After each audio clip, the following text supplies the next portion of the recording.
You're probably expecting me to start out with some Mario news, but if you're watching on YouTube, you know that I'm about to start talking about a tiny little box that you could carry on your hands on the go like this, portably, to play games.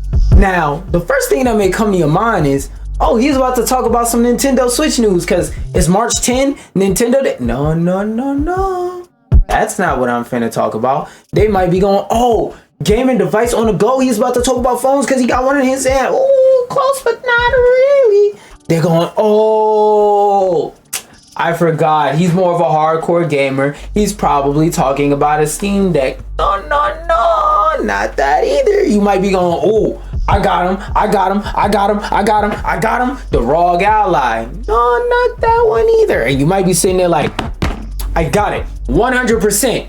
You look like the type of dude in the retro games. Maybe you're talking about one of those retro game devices like the Ambernick. I'm not talking about that. I'm talking about the Microsoft. So allegedly, an Xbox partner handheld is reportedly coming as early as this year. Now, I want to start off by saying, I haven't read this article, but judging by the titles, we are talking about rumors. Take everything you hear with a grain of salt. I'm just talking hypotheticals. I'm just talking hypothetically, all right? Don't take none of this to heart. Don't take none of this as real. Assume everything I'm talking about is fake and that we just talking for giggles and shit. That being said, back to the regular background music. Let's read on and see what we're talking about. Microsoft may be pivoting from a multi-platform approach for its biggest game. Oh wait, no, that's the first paragraph.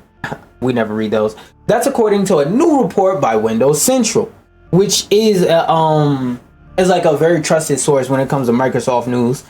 It claims the new device will be an Xbox branded PC gaming handheld from an existing OEM that's codenamed Keenan. Okay, so is part 2 gonna be named Kel? Like Keenan and Kel, you know, Keenan, he be scheming, you know, screwing the tuna. Okay. It'll have an official Xbox Guide button and it's currently planned to be launched later this year. I wonder, will it have any exclusives? With the successor to the Xbox X/S generation of consoles greenlit for a planned launch as early as 2027. I don't like that odd year number, so can y'all hold it till 2028? Cause wait, when this nigga get out of office? 5, 6, 7, 8. Yeah, keep that shit till 8. Keep that shit till 28, gang. Keep that shit till 28, please. Notably, it sounds like it'll be a single next-gen console, with the current Series S potentially submissed by the handheld if it's successful. I think it's gonna be successful because of the Game Pass service. Number one, if they in theory were to do this, number one, and number two, another reason why I think it would be successful is because a big problem with the Series S is that Xbox has been forcing developers to basically, if you make a version of your game that's like high quality, high graphics, all of that works on the Series X, it also has to work on the Series Scorpio, which is the S. And a lot of games aren't able to do that. A lot of developers aren't able to do that unless like they're very low quality games. Like a lot of these AAA top of the line titles have a hard time coming to the Xbox platform as a whole because they don't work on the Xbox S. The Xbox S is too weak of a console. So if they do it this way, that could be better. So like certain games can be improved on it, certain games cannot. Certain games can have like a lower resolution mode for that. And I think if they do it that way,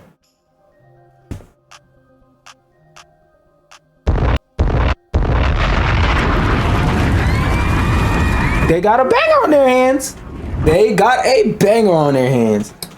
I mean, in theory, it would still have to come out, but we'll see. The report claims the next generation of controllers might feature direct-to-cloud connectivity. You mean one of the features that was either revolutionized or created by Google Stadia, the service that absolutely sucked in both connectivity ways and like the way that the platform was just set up design-wise? I just realized I dropped it. was set up design wise. You talk about the feature you taken from them. Yeah, I don't know about that one, Chief. It's believed that Microsoft's work with generative AI and the existing Windows platform for PC will both play a greater role in the Xbox's future as well. I don't know how the fuck you're gonna implement AI into a console in any meaningful way that people will care about, because one thing I always say about features is just because you add a feature, that doesn't mean I'm gonna use it or I'm gonna care about it. Look at the Xbox Snap feature. That was a really cool feature that a lot of people liked. But you heard what I said. If you were paying attention, I said a lot of people liked the feature. Did they use it? So what did Xbox do? They took it away and they stopped using it to advertise the Xbox. Because for the average person playing Xbox, I don't want to watch MLB while the rest of the screen is taken up by Gears of War.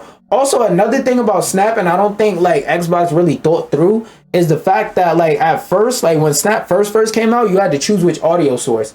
So you either had to listen to the game or listen to the TV show, and it was automatically set to the game. And if I have a TV show popped up in a corner while I'm playing the game, I probably want to hear the TV show. So it was just basically there for no reason.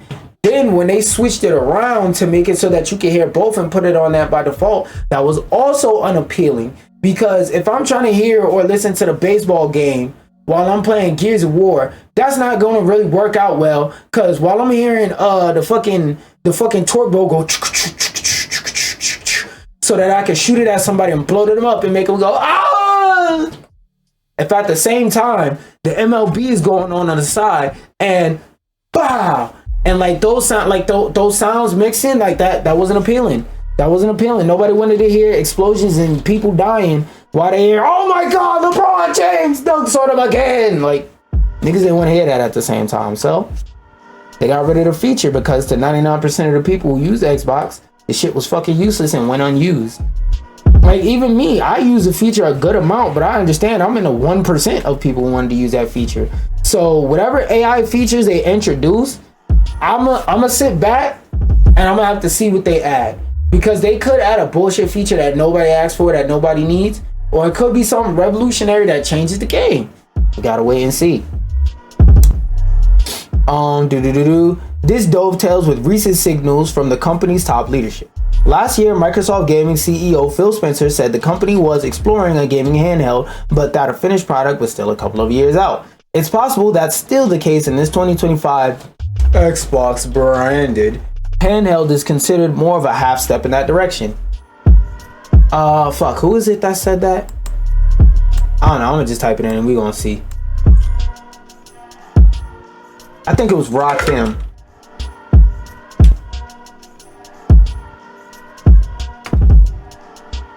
Oh no, Big Daddy Kane. Go ahead, read that on the screen. What that say? I got the error right. Now, if you took time to look, oh shoot, I done hit my camera all out of place. Now, if you took time to look at the screen, you know what it says and you know what I'm about to say. But for those of you who haven't, there's an artist, revolutionary hip hop artist. If you don't know about him or his catalog, go ask either your grandmama or your pops or your moms or whoever about an artist named Big Daddy Kane. Okay, revolutionary hip hop figure, revolutionary and pioneer in a lot of things hip hop and hip hop related. Introduce all your favorite artists and their favorite artists. Okay, still out there making music, rapping, performing to this day. Did a verses a couple of years ago. So yeah. My point of bringing this up is there's a song. I'm not gonna play it because of copyright, but there's a song on the screen called "Ain't No Half Stepping." You know what that means? That means either you do it or you don't. Okay? Xbox, we don't want a lazy attempt because you get only one first impression. Okay? You get only one first impression. You know why Nintendo was able to drop the Wii U, fail for a whole generation of gaming, and then make a comeback with the Switch? A, the Switch was a good product, and B, because they were a reputable brand that had a core fan base that kept them afloat while they worked on the next thing. Nintendo had like several banger consoles in a row. That according to their core fan base, like even their core fan base didn't like the Wii U. Nigga, the NES, SNES, those two consoles literally helped save gaming to the point to where we wouldn't have gaming today if those consoles never dropped. All right. So SNES, NES, N64, their sales started to go down, but they were still healthy sales. GameCube, their sales went way the fuck down. But people who actually bought a GameCube liked it. Okay? Not many people bought a GameCube, but the few that did liked it. So that's 4 banger generations. Then it's the Wii. That's 5 banger generations. 5 generations of bangers. SNES, NES, N64, GameCube, Wii. They had 5 generations of bangers. All right? 5 gaming generations of bangers. Then the Wii U dropped, failed horribly. Nintendo fans brought Wii U's and they said, oh my God, this is terrible. What the hell is this? And they came out, they turned around, they dropped the Switch, everybody clapping it up left and right. Oh my goodness, thank you, Nintendo. Thank you, Nintendo. This is the greatest thing since sliced bread. They dropped the Switch. Everybody said it was the greatest thing since sliced bread. It's one of the highest selling consoles of all time. One of, I repeat, the highest selling consoles of all time. Nintendo had the ability to rest on their laurels because they dropped 5 straight banger generations that their core audience loved. People who brought a Wii U tolerated the fact that they had a Wii U because they were either a kid or such a Super Nintendo fan that they just sat there sad for the next few years. Probably picked up a PlayStation controller behind it. Xbox, I would argue, only had 1 banger generation. If you're an old head, I'll give you 2. Because Halo on the Xbox One, even though I hate Halo with all my heart, I'm not a liar. Halo on the original Xbox did change the game. It did change first-person shooters. There's a lot of other banger games from back then that changed the gaming scene, that changed the gaming sphere, and started to snowball into better things. But the Xbox generation, outside of stuff like Halo, the Xbox itself didn't have the impact. The game Halo had the impact. If you would have put Halo on PlayStation and gave it the same sort of marketing budget and stuff like that, the game still would have went crazy. Because people just love the core gameplay loop and the core gameplay of Halo and how crazy new and crazy innovative it was for its time.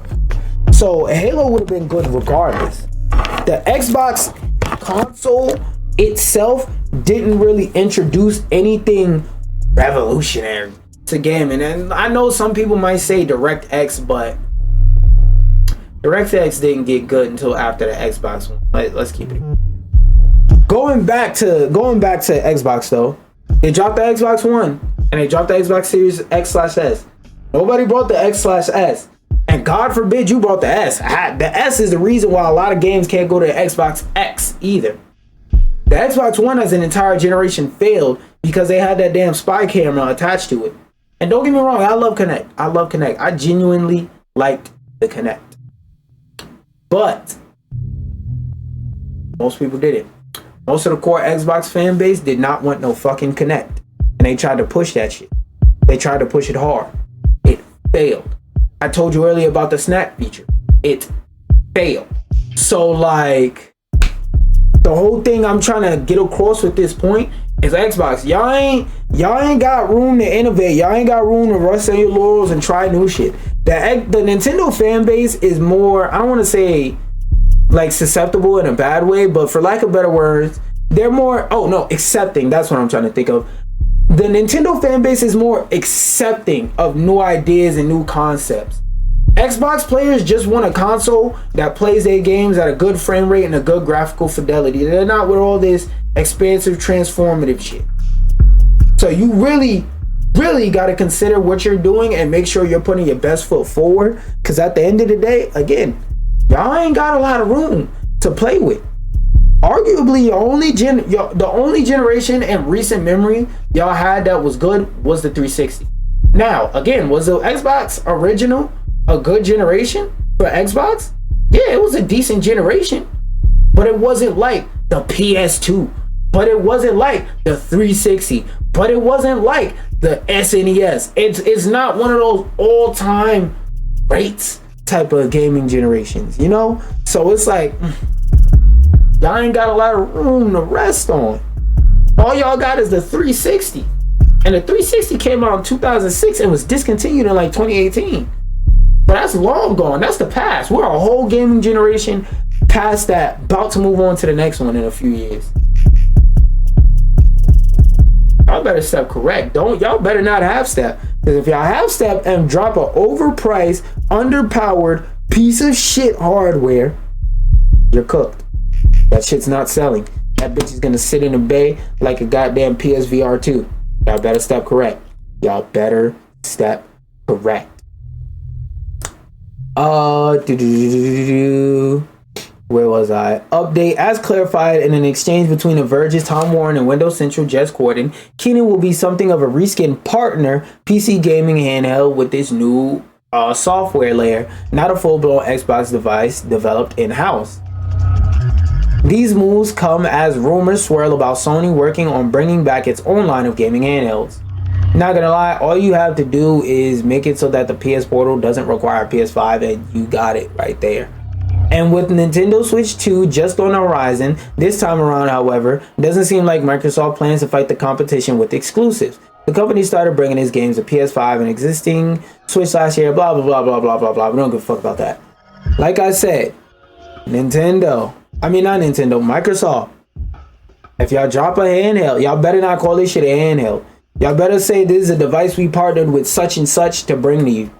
Don't call this a handheld. Y'all better use that as a market tester to see if there's a market out there for that. Don't brand this shit as a handheld if you half stepping like this and you just partnering with somebody to put an Xbox, to drop an Xbox Steam ROG Ally, basically. Because if that's the case, y'all just dropping an Xbox Steam in Steam Deck, y'all better say we partnered with such and such. Y'all better not say that's your device. You partnered with to make a version. Okay? Don't half step, don't half ass it. You ain't got no room to lay on, bruh.